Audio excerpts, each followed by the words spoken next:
नमस्कार। आप सुन रहे हैं रेडियो अदन 90.4 CRS और मैं हूं आपका होस्ट मयंक श्रीवास्तव। आज के विशेष एपिसोड में हम बात करेंगे एक महत्वपूर्ण और लाभदायक कृषि गतिविधि पर, किसानों में डेयरी का काम। जानेंगे कैसे डेयरी फार्मिंग किसानों के जीवन में आर्थिक स्थिरता लाती है, उच्च गुणवत्ता वाले दूध उत्पादन के लिए कौन कौन सी तकनीकें अपनाई जा सकती हैं और किस तरह से सरकार की योजनाओं का लाभ उठाकर इसे और भी फ़ायदेमंद बनाया जा सकता है। तो जुड़िए हमारे साथ और पाइए डेयरी फार्मिंग से जुड़ी हर जानकारी केवल रेडियो अदन 90.4 CRS पर।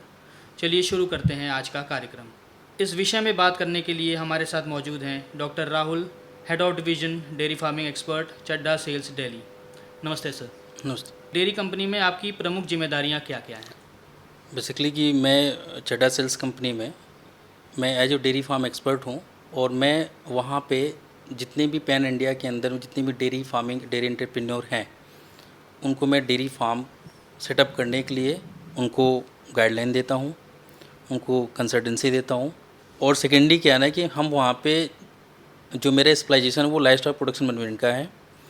उसमें हम लोग कैटल और बफलोस जो कमर्शियल डेयरी फार्मिंग है, जो लोग 200-500 डेयरी फार्मिंग करते हैं, उसको मैकेनाइज कैसे करना है, ऑटोमेशन में कैसे लेके जाना है, ब्रीडिंग पे क्या काम करना है, फीडिंग पे क्या काम करना है, ब्रीडिंग पे कैसे सस्टेबल करना है। और सबसे बड़ा जो पार्ट आता है डेयरी फार्मिंग के अंदर में आता है एक मैनेजमेंट का, जो rule of model of farming के अंदर में उससे आउटकम कैसे देना, सस्टेबल कैसे करना है। बहुत सारे जो हमारे जो फार्मर्स हैं, जो किसान भाई हैं, वो समझ नहीं पाते हैं कि लाइव स्टॉक का हेल्थ कैसे इंप्रूव करना है, उनकी ब्रीडिंग पे क्या काम करना है, मशीनरी पे क्या काम करना है। तो उस तरीके से हम उनको प्रॉपर एक गाइडेंस देते हैं जिससे वो अपने व्यवसाय को अच्छे तरीके से हैंडल करते हैं।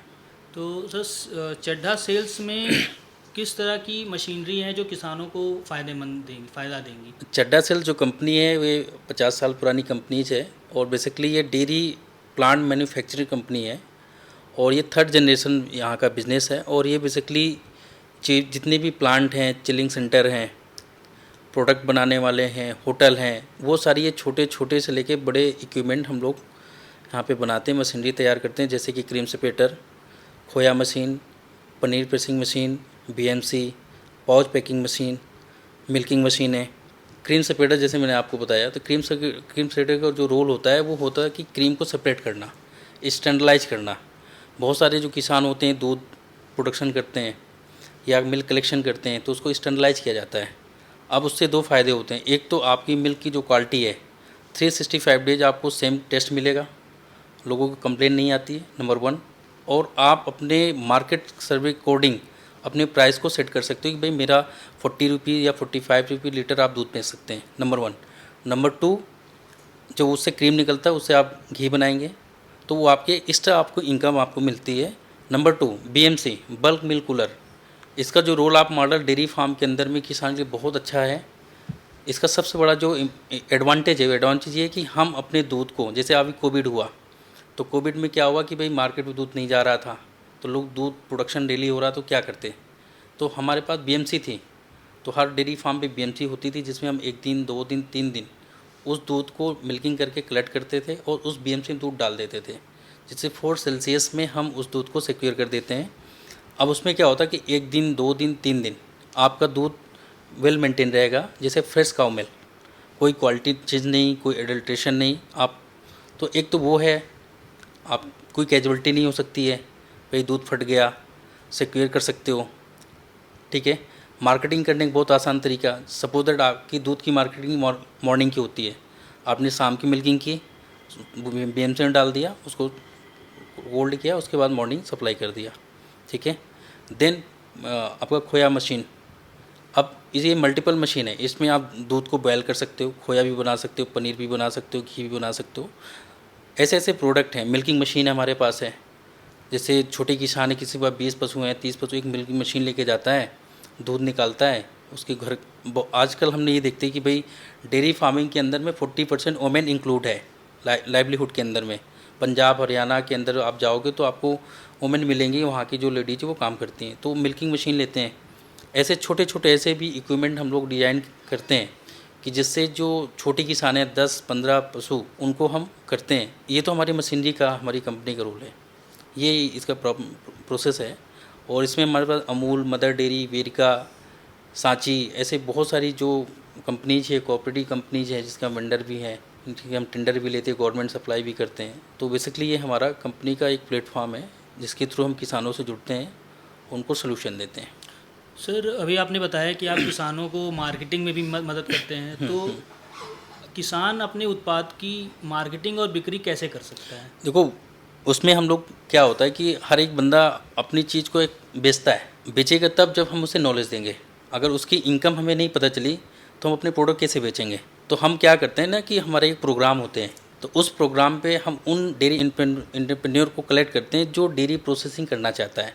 सपोज दैट मैं डेयरी फार्मिंग कर रहा हूँ, तो मैं क्या करता हूँ कि पहले हम उनको अपने यहाँ अट्रैक्ट करते हैं, उनको कनेक्ट करते हैं, उनसे मीटिंग करते हैं, उनसे जूम कॉल मीटिंग करते हैं, उनका सर्वे करते हैं, उनको समझते हैं भाई उसकी लोकेशन से हैं, उनका सर्वे करके एनालाइज करके तब उनको हम एक प्लेटफॉर्म देते हैं कि भाई मार्केटिंग, आप जैसे आपने देखा कि डिजिटल मार्केटिंग करना है, बहुत व्हाट्सअप पे हो गया, फेसबुक हो गया, गूगल पे हो गया, यूट्यूब हो गया, और लोगों को फीडबैक, अभी क्या ना कि जिस लोगों को हम लोग कंसल्टेंसी दे रहे हैं डेयरी फार्मिंग की, उनके फीडबैक आते हैं कि डॉक्टर साहब हम आपसे कोई हेल्प लेते हैं तो हमारे एनिमल्स को हेल्थ के इशूज़ ठीक हो जाता है, वो प्रॉब्लम ठीक हो जाती है। तो सेम मार्केटिंग का भी हम एक आइडियाज़ देते हैं। आप सपोज दैट आपने प्रोडक्शन किया, तो मैंने पूछा भाई आप ये बताओ कि आप अपने दूध को कितने रुपए लीटर बेचोगे? तो आप बोलोगे सर हम कोऑपरेटिव दे रहे हैं 35 36। बट एक नॉर्मल जो किसान होता है ना कि वो अपनी इनकम को दिखाता नहीं है, क्योंकि उसकी फैमिली भी काम करती है, उसके जो भी घर के लोग मेंबर है वो भी काम करते हैं, तो उसकी जो कास्टिंग है उसको समझ में नहीं आती, वो उसमें सर्वाइवल कर जाता है। बट लेकिन आप 10-20 पशु पे अगर आप काम कर रहे हैं तो उसकी भी आप एक्सपेंसेस जोड़ोगे। अगर हमारी कास्टिंग 40 आ रही है, 45 रुपीज़ आ रही है, तो हम देखेंगे भाई आप कोऑपरेटिव दूध नहीं दोगे, आप अपने मिल्क की सप्लाई खुद करोगे। आप ये देखो कि आपका लोकेशन क्या है, आपका फार्म टू मार्केट डिस्टेंस कितना है, प्रीमियम लोग कैसे रहते हैं। अगर प्रीमियम लोग हैं तो बॉटल पैकिंग करेंगे, अगर नहीं है तो पाउच पैकिंग करेंगे, वो भी नहीं है तो वेंडिंग मशीन के थ्रू जाएंगे, वो भी नहीं है तो स्टॉल लगाएंगे। तो मतलब अकॉर्डिंग टू सर्वे उसके हिसाब से आप कस्टमाइज करके वो इक्विपमेंट डिसाइड किए जाते हैं कि उसको कॉस्ट इफेक्टिव ना हो। इन फ्यूचर अगर उसे लगता है यार मैं एक्सपेंड करना चाहता हूँ तो हम उसको एक्सपेंड भी कर सकते हैं। तो ये एक प्रॉपर एक प्लान वे में एक प्लानिंग करके उस स्ट्रेटजी तैयार करके। सर लाइफ स्टॉक मैनेजमेंट ज़रूरी क्यों है आपके हिसाब से? देखो, जहाँ तक मैं समझ पा रहा हूँ कि 40% 60% लोग जो है अभी ट्रेडिशनल तरीके से फार्मिंग करते हैं, ठीक है। वो गाइडेंस लेते हैं किसी वेटनरियन से या किसी केवीके से या किसी भी यूट्यूब चैनल से देख के। बट अगर आप लाइफ स्टॉक कर रहे हैं तो लाइफ स्टॉक का जो सबसे बड़ा रोल है वो एक होता है कि भाई मिक्स फार्मिंग इंक्लूड है 60% इंक्लूड द डेयरी फार्मिंग। अब लाइफ स्टॉक के अंदर में आप ये देखो कि भाई आप कैटल रखना चाहते हो या बफलो रखना चाहते हो, बट अगर आपका विजन ही अगर ठीक नहीं है, मैंने आपसे बोला कि अगर इसमें भी हम ये डिसाइड करेंगे कि भाई अगर आप इंफ्रास्ट्रक्चर ले रहे हो, एनिमल सिलेक्शन कर रहे हो, ब्रीड सिलेक्शन कर रहे हो, बट अगर आपके पास मैनेजमेंट नहीं है तो वो फेल है। तो इसलिए जैसे हम लोग यूनिवर्सिटी से करके गए, तो जो हमारा स्पेशलाइजेशन वो लाइफ स्टॉक प्रोडक्शन मैनेजमेंट है, तो हमने देखा है और कभी भी डेयरी फार्म को मेडिसिन से या हेल्थ से कवर नहीं किया जाता है। डेयरी फार्म को अगर आपको सक्सेस करना है तो only for management, well hygiene, prevention, ये इसके प्रोटोकॉल होते हैं।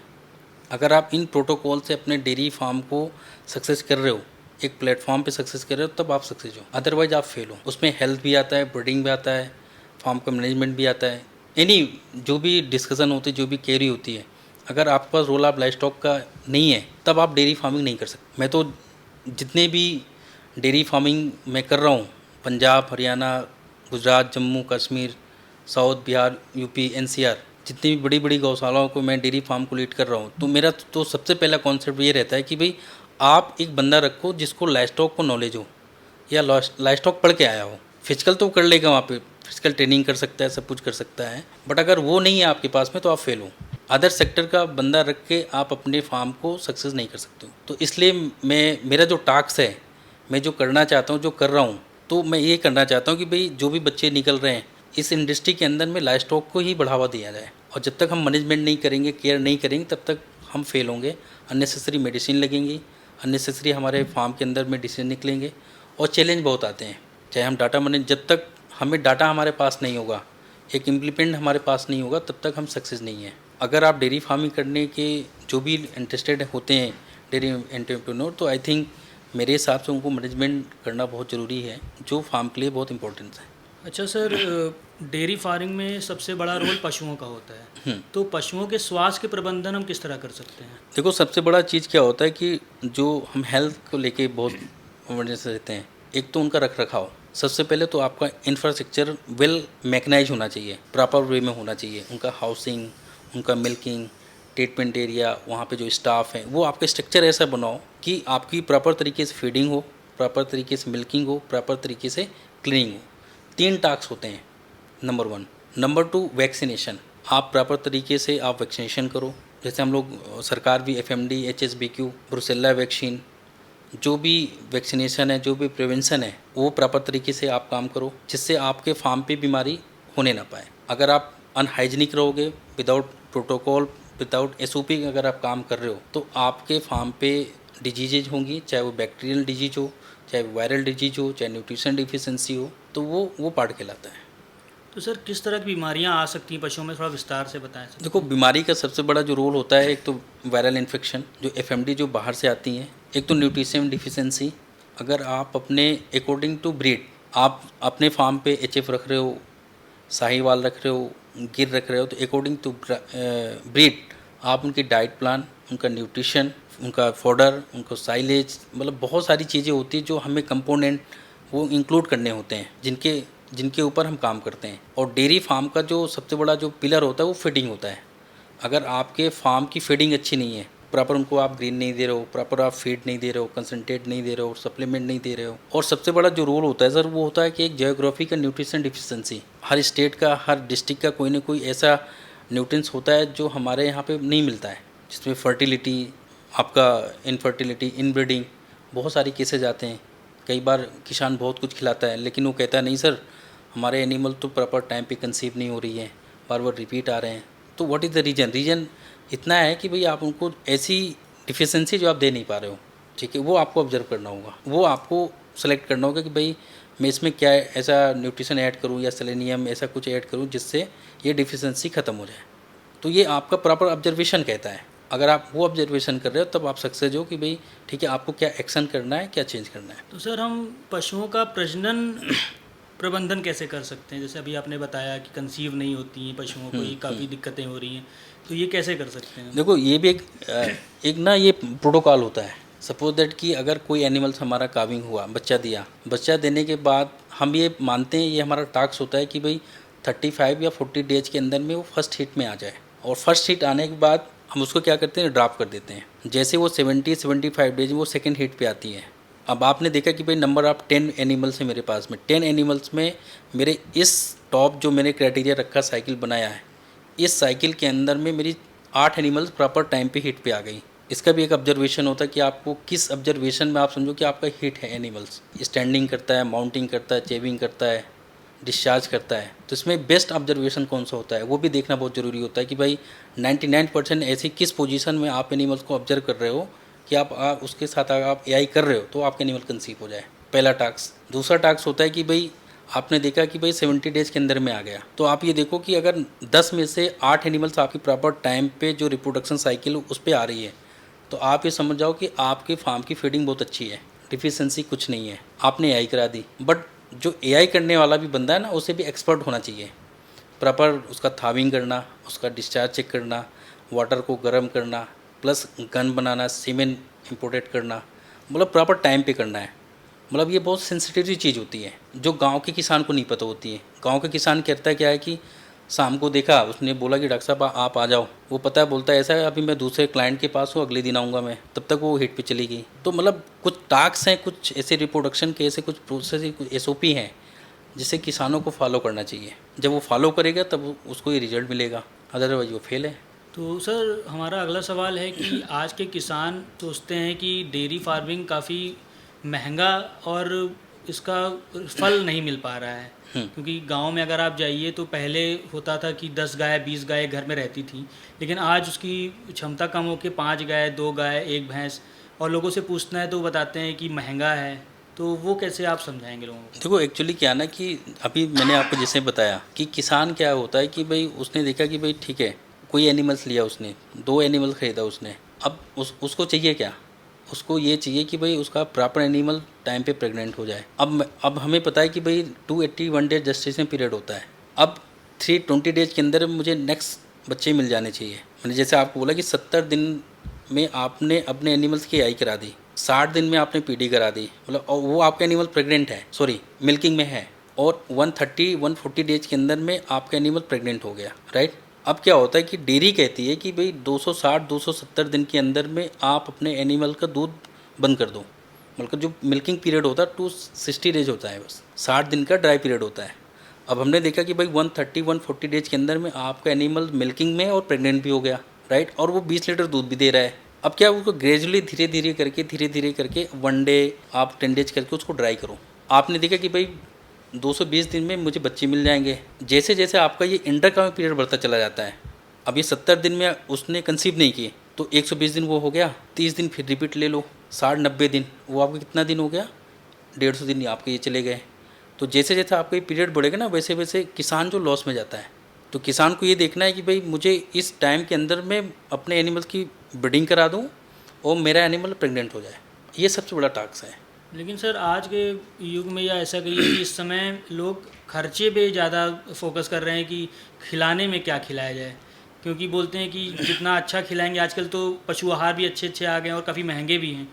तो अगर एक गरीब या मध्यम वर्गीय किसान अगर अपना ये काम करना चाहे तो क्या क्या खिला सकता है उसको? देखो, किसान के लिए तो सबसे अच्छा ये है कि भाई देखो, जो कमर्शियल फार्मिंग कर रहे हैं तो वो फीड प्लांट सप्लीमेंट परचेज कर सकते हैं, कोई इशूज़ नहीं। आई थिंक 35 रुपीज़ समथिंग पर लीटर कास्टिंग आती है इंक्लूडिंग द एक्सपेंसेज। बट किसान के साथ ये पॉसिबल नहीं है। किसान को ये होना चाहिए कि भाई उसे प्रॉपर, हम वो ये बोल सकते हैं भाई वो उसके पास खेती है, वो हरा चारा लगाए। हरे चारे में अभी एडवांटेज ऐसी बहुत सारी पैनियर कंपनीज हैं जो ऐसी फॉडर ग्रो कर रही है, हरा चारा लगा रही है जो बेसिकली काऊ के लिए, एनिमल्स के लिए, उसका प्रोडक्शन करें, ठीक है, साइलेज पे काम करें, मेज, ऐसी बहुत सारी चीज़ें जिससे वो अपने एनिमल्स को खिलाए। और जो उसका प्रोडक्शन हो, सपोज दैट किसान के पास 10 से 12 लीटर का एनिमल्स रहता है, इससे ज़्यादा नहीं रहता है गांव के किसान को, तो वो हरा चारा खिलाए और 1-2 केजी जो नॉर्मल जो चलता है वो खिलाते हैं, क्योंकि उसे हमें न्यूट्रिशन देना है। तो कुछ न्यूट्रिशन हमने फीड से दे दिया, कुछ ग्रेन से दे दिया, तो उसकी सफिशेंटी हम वहाँ से फुल कर दे रहे हैं। तो इस तरीके से किसान अपने जो ना एनिमल्स का फीडिंग और मिल्किंग 2 तरीके से वो कंट्रोल कर सकता है और उसका एनिमल बीमार ना होने पाए। और डेयरी का सबसे बड़ा जो फेल है एक मैस्टाइटिस डिजीज है, थनैला। अब अगर वो डिजीज किसी भी किसान के हो गया, एक तो उसकी मेडिसिन बहुत कॉस्टली, एक बार में 1000-2000 का मेडिसिन लगता है। अगर वो कवर नहीं हुआ तो एनिमल्स आपकी ख़राब हो जाती है, आपकी रीसेल वैल्यू भी नहीं मिलेगी। तो मैंने आप पहले ही बोला ना कि अगर आप डेयरी फार्मिंग कर रहे हो तो आप प्रिवेंशन पे ध्यान दो, हाइजीन पे ध्यान दो और प्रोटोकॉल पे ध्यान दो। अगर आप डॉक्टर, मेडिकल, मेडिसिन पे डिपेंड हो गए तो आप डेयरी नहीं चला सकते। ये अपना कीमती समय हमें देने के लिए धन्यवाद sir. Thank you so much.